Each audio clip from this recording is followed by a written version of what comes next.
Although I was in love with the house, the kitchen needed renovation. But when we met the contractor, he was a charmer, smooth talker. Did he make these cabinets? Yes, he did. I can tell. He's gone, isn't he? You tried to find him? Oh, we tried on numerous occasions. These guys know how to take your money. Oh, my God.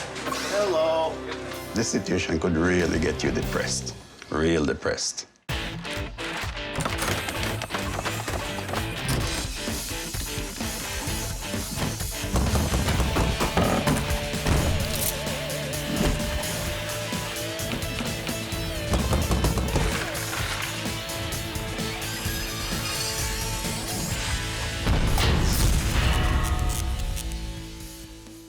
I'm taking this show to a whole new level. This fan-favorite episode of Holmes Makes It Right has been retooled. I'll take a deeper dive into construction issues and provide you, the viewers, with even more valuable and pragmatic takeaway, as well as never-before-seen footage. So let's make it right.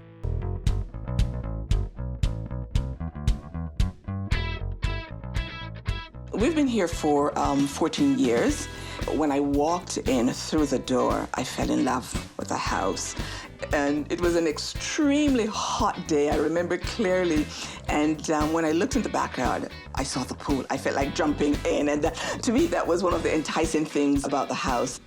Although I was in love with the house, the kitchen needed renovation because it was a builder's material. And that had been my dream from the very day we moved into the house. Sheila and Val, nice couple. Looking for the right contractor, want to really update the whole first floor, the kitchen, the bathroom, new floors, new everything. They did their homework, or so they thought. Pleasure to meet you. Welcome, come on in. The place looks beautiful from outside. Now that I just walked inside. Yes, this is a disaster zone. It appears to be. When we met the contractor, he was a charmer, smooth talker. He was very convincing. We had people referred him, people who we know, who we trusted. I also went on the internet, did a search, found nothing on him, so we thought, okay, he's good to go. He lulled us into a false sense of security, and then he struck. The renovation progressed, but then he was not meeting timelines, and he disappeared after about 4 weeks. How long has this been like this? 10 weeks. 10 weeks. 10 weeks. Chaos. Our house right now is in total chaos. There's nothing. In the family room, it's just thrown with his tools, and we had to get them out the way, push them to one corner so we could move through. We expected by now we would have had a beautiful kitchen to be able to cook, entertain, and enjoy for the summer, but we have no water on the main floor. We don't have a powder room. We don't have a laundry room. Okay, so he hasn't really touched any plumbing. What's up with the trim? Is that just a sample of what he was going to do? No. This is supposed to be the finished job. Oh, God, no. No. That's not how we do trim. First, not to get us down, we humor ourselves, what it is like living back in rural Jamaica where we're originally from. The lack of running water and that sort of thing. We use that to motivate us because this situation could really get you depressed, real depressed. So now your laundry room's out here. Yes. Is he gonna tile in here or carpet? No, this was supposed to be hardwood. Okay, this is 3/4 floor, right? Yeah. Okay, so he did, there's also a bow in the floor, so he didn't do bad bringing that up. You're gonna hardwood this floor too, right? Yes. Oh, my goodness. It's clear the tile in the hardwood was not going to line up properly. So what went wrong? What needed to happen here? It all comes down to hiring the right contractor. Before any construction begins, meet with your contractor and go over the game plan for flooring choices. Determine where you will be laying tile or hardwood or even carpet.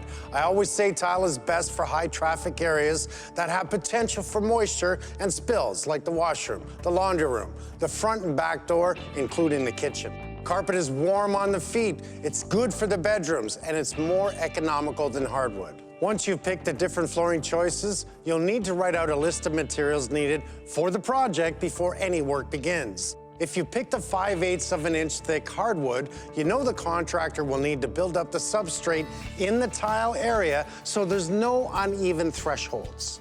Educate yourself so you can plan it right with your contractor. This will save you time and money in the long run. Really sloppy work. Why does he cut the floor here? Because we wanted to have this wall recessed. When we removed the wall, there were pipes there. Okay, and he rerouted them. He rerouted them, yeah, to the back. Okay, I really need to look at that. And he's played with electrical, hasn't he? He had an electrician coming in. He had an electrician? Yes. A licensed electrician? We don't know that. He put in 11 pot lights, of which 7 are working. Did he make these cabinets? Yes, he did. I can tell. This wood is cheap, very, very poor work. That hood requires a 6-inch vent, just so you know. That's a 4-inch vent. Okay. Do you see that pipe that he's cut in the wall? Mm-hmm. Okay, there's no cap on that. Methane gas. Are you serious? Yes. Oh, no. Okay, my point is, I'm seeing so many things here that we don't do as pros. How much did he say he was going to charge you for all of this? Initially, the cost was $22,000, but then he started adding on. So after he was done, it would have gone up to about $25,000. $25,000. And you're out of pocket how much? $18,500. $18,500. First of all, the job was too cheap. But $18,500, imagine losing $18,500. In total material costs, he's probably out of pocket $4 grand. The crown molding is not terrible. It was maybe one of the guys he hired that did the trim. For the most part. For the most See, that part. makes sense to me. And who did all the wood on the floor? And there were 2 young guys. One of them was with just him. a summer student. Summer student. So what this, well, okay, is this guy a general contractor? Did he do anything here? Other than take your money? I actually questioned him about it. We asked him about that too, because he was hardly here. And I'm saying, I need to get this thing done. Why don't you stay? So I called from work just to find out, to set up a meeting with him, because I needed to give him an ultimatum. As soon as I came through the door, he says to me, so you work with the government? I'm going, how do you know? He says, I have an identiphone. And I got at that point, I became suspicious that he found out that I was a probation officer. He left to purchase something and he never returned. He's gone, isn't he? You tried to find him? Oh, we tried on numerous occasions. No response. I contacted the Ministry of Consumer Affairs, and we learned from them that this particular contractor has a track record. He's what we call a chronic offender, and he was convicted 4 different years, 2012, 2009, 07, and 2005. He's one of the guys I know about. The news has followed this guy. He's almost untouchable. We understand that you've been doing this for many years, taking money and not doing the work. Do you have anything to say for yourself, sir? Where is my money? Charles Worth Carter was called to appear in a Whitby courtroom for failing to comply with the conditions of his probation. And while this convicted fraud artist may be a large man, he had little to say when confronted by Isabel Romero. Where is the money? Tell me. Why you don't want to talk to me? I think the court documents said it best when they say that Carter's behavior is predatory, he demonstrates no interest or intention of finishing the work, and that he has a history of convictions for unfair business practices. A guy like this just shouldn't be in business at all. The name of the business that he gave us, we checked based on that. And when we checked initially, we found nothing. But he's already changed his name, so he's got no bad things under the new name. Exactly. We purchased a house maybe 22 years ago, and the real person estate who we agent we used. used then, he had just done some work for her. So we had gone to look at What he did for her. So he did work for a real estate agent. Yes. There's nothing to indicate that this guy would have been what he turned out to be. You still got taken. Yeah. And poorly, actually. You got Yes. taken very poorly here. Yes. Each time I have to talk about it, it makes me, become emotional. I think we did due diligence. We did our background checks and everything. And for this to happen, I don't know if I can trust anybody from here going forward. But that's not our nature. Our nature is to love on people, to receive people in our home, treat them well. But in situations like this, we do feel, it does make you feel that violated, very violated. We trusted him enough to give him a key to our house. He still has our key. No fear. I'm going to gladly rip all this out, check everything. Thank you. And I'm going to make this kind of nice for you. Thank you. Because that's what I do. Thank you. Thank you. Don't worry. Let it go. Okay. Let it go. Okay. Don't worry. So, here. Drill it right through the edge where someone's going to put a screw. No plate. 7, there's one in the top. Lines into that box. There's no electrical permit at all pulled on this house. Here I am fixing one of those houses that this guy, Charles, Charlesworth Carter, yes, has screwed up. you have nothing to say. You just take money from people and just don't say anything? This guy, he's already been in jail and is supposed to be in jail right now. He's on the lam. And he still was able to screw this family. Charlesworth Carter will occasionally do a good job and, you know, maybe kind of lure in or bring in other people, and they'll take them on. And then that's when those people will get caught in that trap. It's going to be all new. We're going to get the permits we need, and we're going to give this family the job they should have had.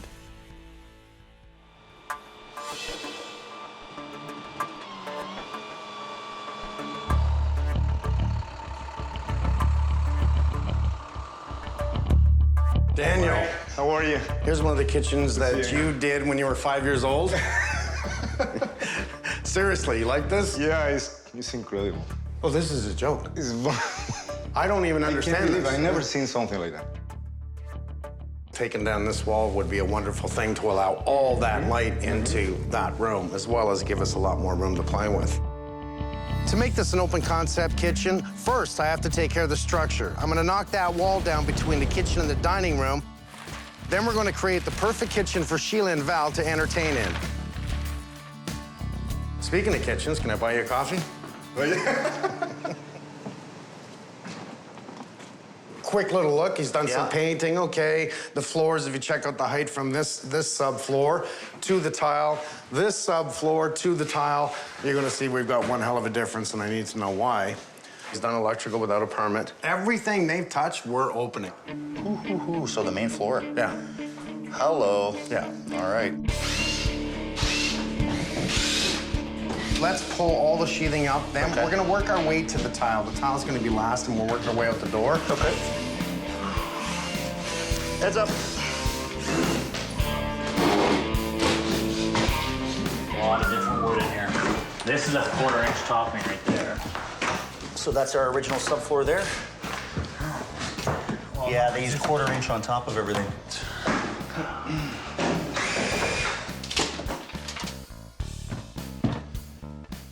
There's your water lines.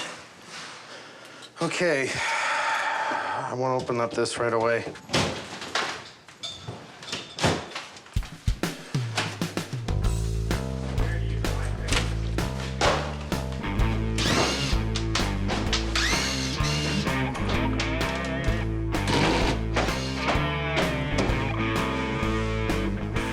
No dovetail, no rabbit joint, no nothing. Bottom held up by back. Just look at trim nails. That's not how you make kitchen cupboards. Imagine. Unbelievable. I think it's strictly being held on by the molding. Look at this. Crown molding only. Plus the screws in the back that didn't hit any studs. That would have been a catastrophe, filling it full of dishes, and one day you're in the kitchen, that would have hurt someone really badly. I've seen this so many times. A contractor who is obviously cutting corners and then stops showing up altogether. I wish I didn't see it so much, but I do. And my job is to educate homeowners. How do bad contractors cut corners? They charge for better materials, but when the time comes, inferior products are used. What can you do to prevent this from happening? It's simple. In the contract, make sure to include a list of materials to be used in the job. Then, follow through and keep track of the materials. Go to the job site as often as you can, especially in the early stages when structural and mechanicals are being run. Take photos, take videos, ask questions, because once the drywall goes up, you don't know what's behind the walls anymore. You can even bring in your own inspector so you can have your own progress report. Another way contractors cut corners is by hiring unskilled labor. Trades should have their license right on the truck. Don't be afraid to ask the trades to show their license. Remember, it's your money, it's your home. So corner cabinet, this would have been the long baby, and for whatever reason, this is his side pieces that weighed 357,000 pounds. Every bad contractor writes the picture of their plans on the walls because they never have a proper set of plans. I still haven't figured out how to, I think, is that a body? Where's the fridge? Is that water? Professional, we use a proper set of plans. Anytime we open up any job, we're a forensic team. What'd they do, what'd they touch, did they hurt structure, what did they change? Oh, yes. I think it's original ceiling. Just how did he wire this? Hello. There we go. There's your transformer that needs to be accessible. Oh, and there's a switch. There's a switch hidden. There it is. Oh, look at, why won't the light work? It was off. You're kidding me. It was off. What was he gonna do? Well, when he couldn't figure out where he put the switch. He left his tools and ran. I mean, some of it was so foolish, you look at it and go, I don't know, it doesn't matter. Take it down. Oh, my God. So a licensed electrician puts a female end on Where's this. it hidden? I don't even know where they got it from. But just, you know, go ahead, smash a hole in the wall, bring a wire down. Now I'm worried about all the electrical, obviously. Drop the trim. Drop that wall, please. But make sure we save a piece so we can replicate it. No primer. No primer. Oh. It peels off. Yeah. Primer is a sealer, and paint bonds to the primer. This is gonna be fun. I don't know what the problem is. This is how I painted Mike's house.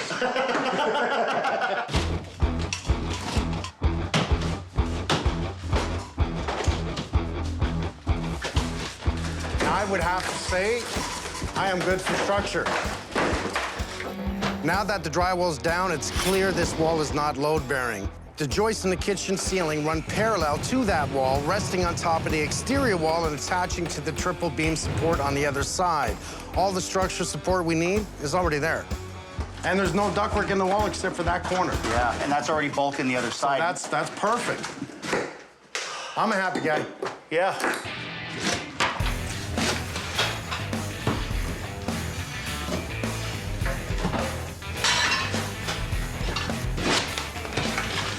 So what are you talking about here, bud? What happened?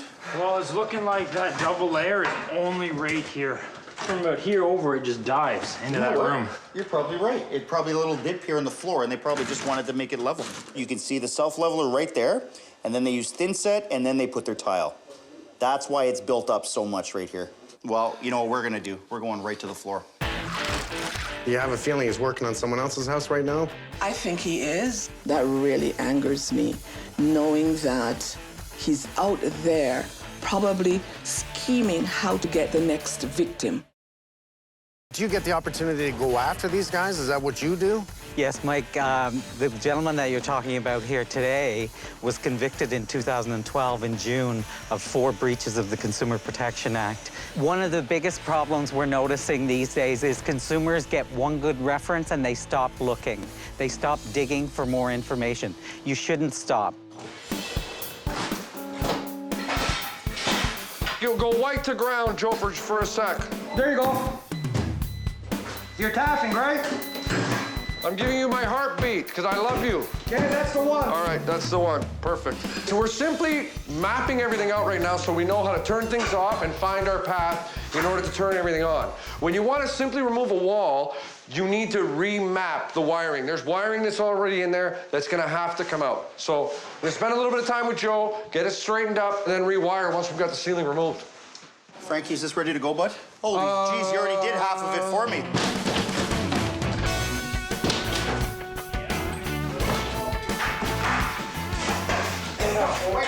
Wait, we need this wire. I gotta make a run.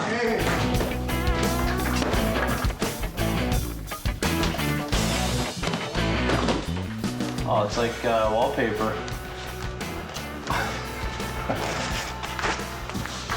And it's dusty still. So they didn't wipe the walls before they painted, so it's not sticking to nothing. A little bit of moisture, this would come down, so it's pretty much like wallpaper. Just a simple cloth would have did fine, but now it's, you can see it. Poor work.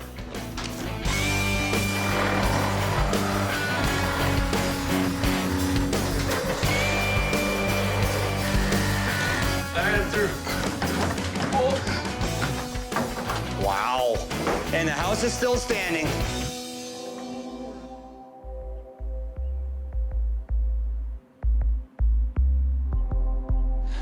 Oh my goodness. So we're back to the beginning. Oh my goodness. So I did take the wall down because now it feels like open concept, right? Wonderful. I had to talk about the contract because you might as well wrote it on a paper bag. If that's how bad it was. Total cost is $22,000, which you said it went over $22,000. Yes, it did. Yes. Kitchen average price is $20,000 to $30,000 to even $50,000, depending on what you want. This one here, $20,000 to $25,000. That's just the kitchen. That's nothing else. So his $22,000 was not going to happen. Is there any guarantees in here? I think he said something, all work will be warranted for 2 years. But he took your money and left the house. He did. So that was the only guarantee you got, that you were going to get screwed. Yeah, for sure. That's a bad contract. Yeah. I could tell this has been a little bit emotional for them. I really could, and I don't want to beat them up on it because I think they've been through enough. I want these homeowners to know where they went wrong. Don't just check out one job. I gotta tell you, these guys know how to play a really good game. They'll do one good job, and then boom, they send you to them. Oh, it's all good, hire them. Check with the Better Business Bureau. Check with any of the consumer companies in your area. No contractor gives out hundreds of references, but 10, 20 references? Pick up the phone, phone every one of them, and go see at least 3 of the jobs he's done. That way you can tell whether or not they have a cycle of doing it right or doing it wrong. The good news is, I am gonna fix it all. That sounds really, really good. So anxious to see the finished product. Okay, so you smiled. I feel bad. Now I'm smiling. Now I'm smiling. Now comes the fun stuff. Lots to fix. Change the electrical, fix the plumbing, start framing up and getting ready for the cabinets, but I have a little lull here because I have to wait for Daniel to make the cabinets. Timing's everything. This home here is a little challenging. Basement is completely finished, right from the front to the back. Well, I need to run circuits here to the kitchen.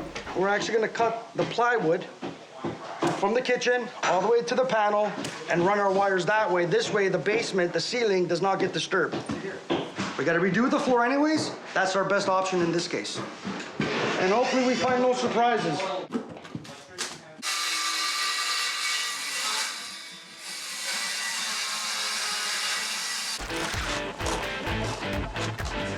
My doctor's gonna kill me.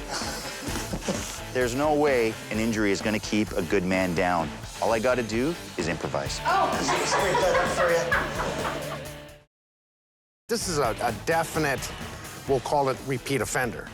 This is what we would call a chronic offender because he's actually planning stuff. We put together a body of evidence for the investigator does to be able to take it to court. That's what we have to work with. So I can encourage homeowners to do that. You can encourage homeowners, definitely, to file complaints with the ministry. Then that's what I'm gonna do.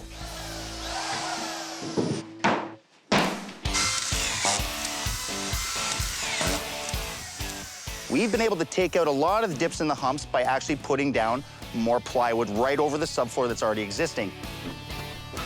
We like to stay at 3/4 or double 3/4.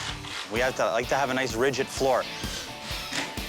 Me and Tyler just chalked some lines to find out exactly where the floor joists are running, so we don't have to guess when we're going down and screwing it. It's nice and easy. We're able to get a nice, true surface right from the front door to the back door where the kitchen is, and that's what we want. We're putting a tile underlayment between the substrate and the tile. Why are we doing this? There's a few reasons.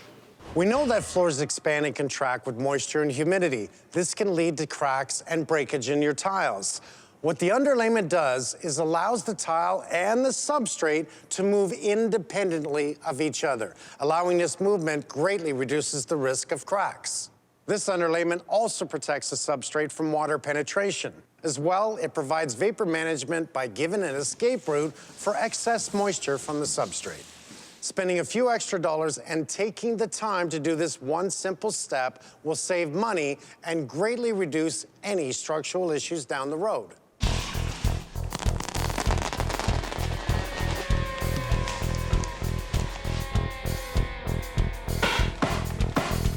Just finishing up our vapor barrier here. We'll get this all sealed in, we can start drywalling. And finally move this kitchen along a little bit.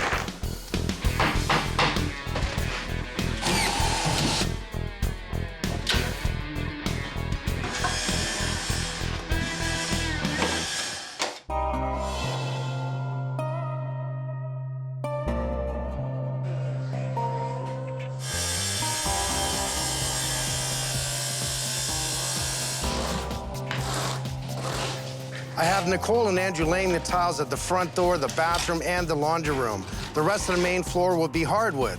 We want to lay the tile first so we can give our hardwood guys a nice clean edge to butt up against. Tiling is a little messier of a job, and by doing it first, we don't have to deal with getting mud or grout onto the hardwood. We're using an engineered hardwood on the main floor, which is cost-effective and it looks great. It's made up of layers of wood that are bonded together with adhesives under intense heat and pressure. This is then covered with a solid hardwood. What I love about engineered hardwood is that it doesn't expand and contract as much as solid wood does. Think about it. What happens in the winter? Indoor air is drier and solid hardwood tends to shrink, causing splitting and cracking. Conversely, in the summer, there's more humidity, and this added moisture causes the hardwood to expand and swell. If you're going to use solid hardwood in your home, it's important to keep humidity levels at about 30 to 45% to maintain the integrity of the wood. You can add a humidifier to the furnace. That can be adjusted for your needs. The engineered hardwood is more forgiving of movement caused by temperature and humidity fluctuations, so it's a good choice here. It's also durable, easy to install, and it looks awesome. A lot of guys will install their hardwood and just go right over the highs and lows without shimming underneath it. So you'll feel the movement every time you walk over it, not to mention you'll see the ups and downs. Chris, he comes in and he'll shim those areas so not only does it feel solid, it looks nice and true throughout the house. I love the pros. Andrew and Nicole are in a race against Chris. They're trying to paint, and it's always easier to paint without the hardwood in. So staying ahead of him is key. They got to be very careful and work together.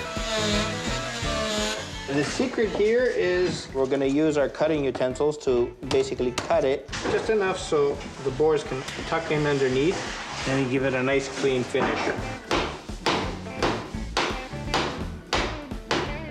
It's going to take Chris a couple of days to get the hardwood down. Once we get the floor in, we can really start moving. Then the kitchen can be installed, the casing, the baseboard, everything else that goes into the house starts with the floor. The concrete's all cracked. I don't mind the minor cracks, but when we see the holes that, you know, and the difference in height, especially over here, over here, over here, we may have to bring in a pool guy, because that capping doesn't look right at all. I know. That's why, Derek, do me a favor, just please grab the other side. I don't know if I trust this whole pool thing. What do you mean? Oh! You got any money or anything on you? Good. Good. Quit goofing off. Let's get back to work. Hurry up. Come here, Derek. Derek, we just wanted to tell you that when you're not here, we always think of you. And this is where you'll be, even on the days you're not here. It actually looks more like you. Look at the schnoz on that. It's true. Wait, how is this turning around on me? Val and Sheila have no idea that I want to fix the pool. As soon as I walked outside and I saw the broken concrete, and I really don't like the edges of it, I think they've been through enough. Throwing a little more sugar, it's sweet. We have Duroc out back today. They're gonna be doing all of their rubber material around the pool. They're gonna clean up that backyard, and it's gonna look really nice. We're just putting our cope and wrap up on the side of the pool here. We use a polyurethane-based glue that we roll out on the concrete, and we mix a very similar glue into our rubber. And in about 24 to 48 hours, it's so solid you can't remove it without a jackhammer. It's an exciting day. We got all kinds of people coming in. 1, 2, 3. Something I've never done before is actually witnessed a new liner going in the pool. It's kind of cool. So that's all that holds it in, is just that... That's it, it's a track. Wow. Once this is in place, you're happy with where it's going. You're going to then later cut in where all the ports are? So we'll test it with the vacuum. And what it does is it sucks out the air and it puts it into place. And the weight of the water holds everything in, and too cool. Getting there.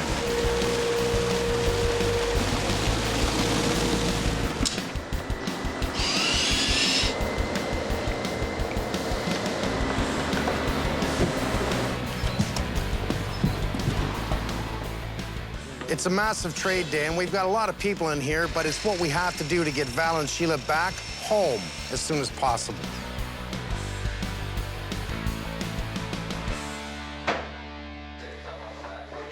The installation of the kitchen is a big one. We need to get the cabinets in so we can finish the backsplash, the electrical, the plumbing. So Daniel and his boys are hard at work.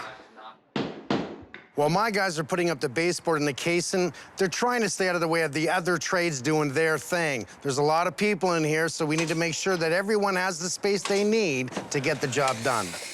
Right now, I'm just installing the back bend on our casing for around the windows and doors. It's gonna give it a much bigger profile.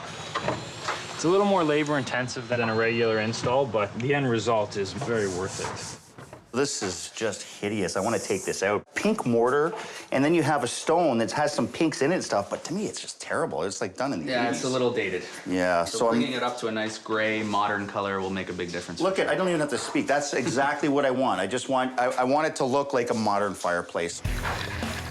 It's a natural mineral stain that soaks right in. Right. And basically lasts forever. Inside, we'll guarantee it forever.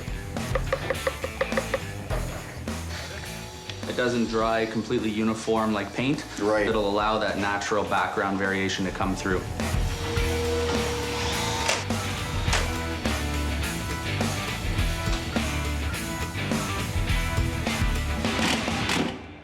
This is what takes the most amount of time, is literally starting to put it back together. Homeowners may not sometimes understand that, and I get it. This takes time.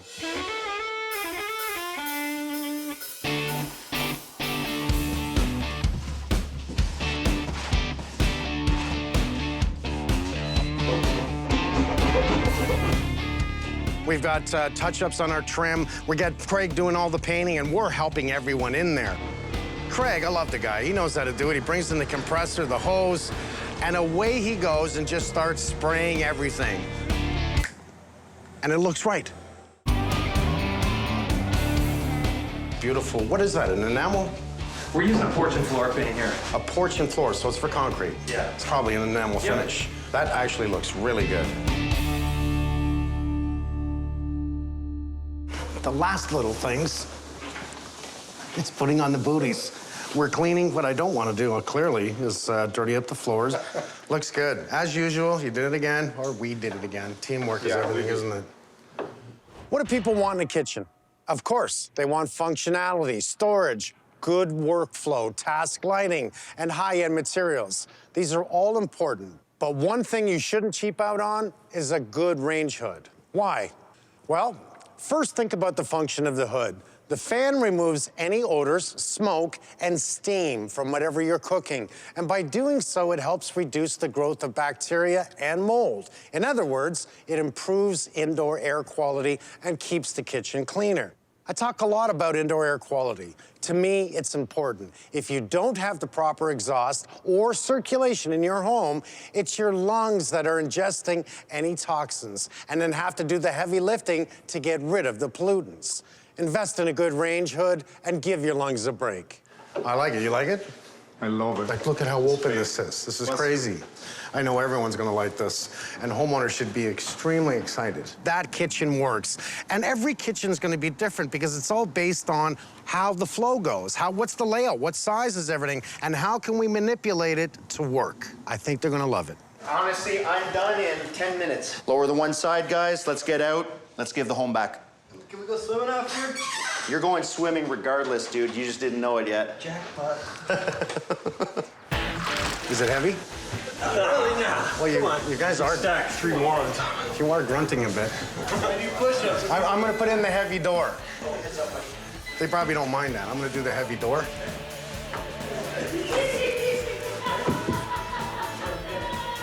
Don't have too much fun.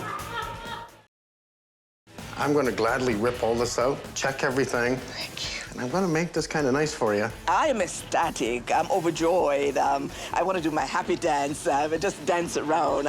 It's a blessing. It's such a blessing having Mike here. It just changed the whole perspective of what we were going through and given us hope. Are you excited to see your house? Very much so. So normally I have this plan that we're just going to